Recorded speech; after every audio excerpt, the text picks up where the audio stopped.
Good evening. భారతదేశంలో పెట్టుబడుల సంఖ్య పెరగాలి, పెట్టుబడుల మొత్తం పెరగాలి. తద్వారా మన పారిశ్రామిక రంగానికి చేయూత వస్తుంది. అలాగే సేవా రంగానికి కూడా చేయూతనొస్తుంది. తద్వారా ఉద్యోగాల సంఖ్య, ఉద్యోగాల రూపకల్పన అనేది మరింతగా పెరుగుతాయి. కాబట్టి మన దేశంలో ముందు నుంచి కూడా అంటే 1991 సంవత్సరం మన ఆర్థిక సంస్కరణలు జరిగిన తర్వాత ఈ ఎఫ్డిఐ మీద మనం బాగా ప్రత్యేక దృష్టి పెట్టడం జరిగింది. అయితే కొన్ని కారణాల వలన జాప్యం అనేది చేసుకోవడంతో మనం ఆశించినంత రీతిలో ఆ ఫారిన్ డైరెక్ట్ ఇన్వెస్ట్మెంట్స్ అంటే విదేశీ ప్రత్యక్ష పెట్టుబడులు ఆ విధంగా రావడం జరగలేదు. కాబట్టి ఈ విదేశీ ప్రత్యక్ష పెట్టుబడులను ఆకర్షించడానికి ప్రభుత్వం రకరకాల ప్రయత్నాలు చేస్తుంది. అలా చేసే ప్రయత్నాల్లో ఒకటి ఏమిటంటే ఇన్వెస్ట్ ఇండియా. అది ఒక ఏజెన్సీ. తద్వారా చేసేది ఏమిటంటే భారతదేశంలోకి విదేశీ పెట్టుబడులని ఎలా తీసుకురావాలి, ఎలా ఆకర్షించాలి అనే దాని మీద అది ప్రయత్నిస్తుంది. అందుకే చూడండి, మనం ప్రతి సంవత్సరం కూడా ఈ సంవత్సరం కూడా మాట్లాడుకున్నాము. ఈజ్ ఆఫ్ డూయింగ్ బిజినెస్ గురించి మనం మాట్లాడుకున్నాం. అంటే ఏమిటి? సులభతరంగా వాణిజ్యం ఎలా కుదురుతుంది అంటే ఏ దేశంలో అయితే ఇప్పుడు విదేశీ ప్రత్యక్ష పెట్టుబడులు మన దేశానికి వస్తున్నాయి, మన దేశంలో పెట్టుబడులు పెట్టడానికి సిద్ధంగా ఉన్నారు అంటే ముందుగా మనకు కావాల్సింది ఏంటంటే వారు చూసేది మౌలిక వసతులు సరిగ్గా ఉన్నాయా లేదా, ఇన్ఫ్రాస్ట్రక్చర్ బాగా ఉందా లేదా. ఇన్ఫ్రాస్ట్రక్చర్ బాగా ఉంటేనే ఆ విదేశీ ప్రత్యక్ష పెట్టుబడులు ఎక్కువ వస్తాయి. అదొక్కటే కాకుండా మరి ఒక పరిశ్రమ వచ్చి మన దగ్గర పెట్టుబడులు పెడుతున్నప్పుడు వాటికి అనుమతులు ఇవ్వాలి.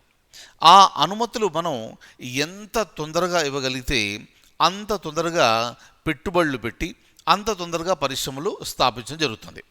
అందుకని ఈజ్ ఆఫ్ డూయింగ్ బిజినెస్లో ఇవన్నీ కాన్సెప్ట్స్ చూస్తారు. దానికి సంబంధించి భారతదేశం చక్కగా ముందుకు ర్యాంకుల్లో వెళ్ళడం జరుగుతుంది. ఈ విషయం గురించి మనం ప్రతి సంవత్సరం కూడా మనం మాట్లాడుతున్నాం. అలాగే ఎంత తొందరగా అనుమతులు ఇస్తారు, దానితో పాటుగానే ఎంత త్వరగా ఒకవేళ ఏదైనా కంపెనీ భారతదేశం నుంచి నిష్క్రమించాలి అంటే ఆ అనుమతులు కూడా ఎంత తొందరగా వస్తాయి అని ఆ విదేశీ పెట్టుబడులు పెట్టే ఆ కంపెనీలు చూస్తాయి. కాబట్టి దానికి సంబంధించి భారతదేశం ఈ విషయాలన్నింటిలో కూడా ఈ సరళీకృతాన్ని ఇచ్చేసింది. కాబట్టి పెట్టుబడులను చక్కగా మనం ఆకర్షించే అవకాశం మనకుంది. అయితే ఈ ఇన్వెస్ట్ ఇండియా చేసిన ఈ ప్రమోషన్ మెథడ్స్ ఏవైతే ఉన్నాయో దాన్ని దృష్టిలో పెట్టుకొని యునైటెడ్ నేషన్స్ ద్వారా భారతదేశానికి ఒక అవార్డు రావడం జరిగింది. అందుకే ఈ టాపిక్ గురించి మనం మాట్లాడుతున్నాము. దాన్ని ఇన్వెస్ట్ ఇండియా. దానికి సంబంధించిన డాక్యుమెంట్ నేను మీకు చూపిస్తాను. చూసి then will continue our discussion.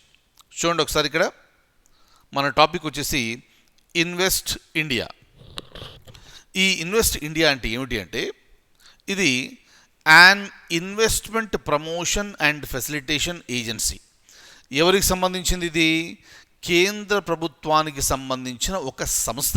ఆ సంస్థ చేసేది ఏమిటంటే భారతదేశంలో పెట్టుబడులు పెంచాలి, అలాగే దానికి సంబంధించిన విషయాల్లో ఆ విదేశీ పెట్టుబడులకు సంబంధించి వాటిని ఆకర్షించే విధానం ఏదైతే ఉందో అది ముందుకు తీసుకువెళ్ళే బాధ్యత ఈ ఇన్వెస్ట్ ఇండియా అనే ఒక ఏజెన్సీది.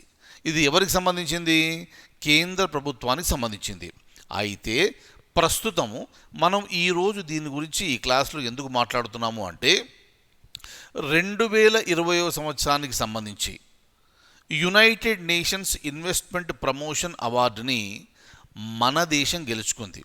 అంటే మన దేశంలో ఉన్న ఈ ఇన్వెస్ట్ ఇండియా అనే సంస్థకు ఈ అవార్డు ఇవ్వడం జరిగింది. ఏం అవార్డు అది? United nations investment promotion award.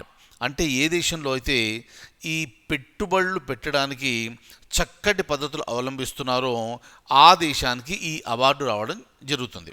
అయితే ఈ సంవత్సరంలో 2020 సంవత్సరంలో ఇన్వెస్ట్ ఇండియాకు ఈ అవార్డు ఇవ్వడం జరిగింది. అందుకే ప్రస్తుతం ఇది వార్తల్లో మనకు కనిపిస్తుంది. అయితే ఏమిటిది? ఈ అవార్డు దేన్ని సూచిస్తుంది అంటే భారతదేశ ప్రభుత్వం యొక్క పనితీరు ఏ పనితీరు? భారతదేశంలో పెట్టుబడులు ఆకర్షించడానికి ప్రభుత్వం ఏ విధంగా పనిచేస్తుందో అనే విషయంలో ఇది ఒక టెస్టిమోనీగా మనకు పనిచేస్తుంది. Right? On making India the world's preferred investment destination.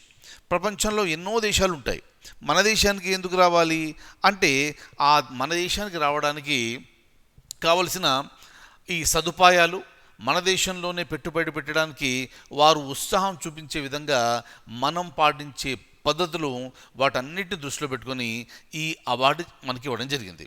తద్వారా ఏమవుతుంది అంటే it will improve the is of doing business. అంటే ఈ సులభతర వాణిజ్యం అనేది కూడా అక్కడ క్రమంగా ఇంప్రూవ్ అవడం జరుగుతుంది. Very important.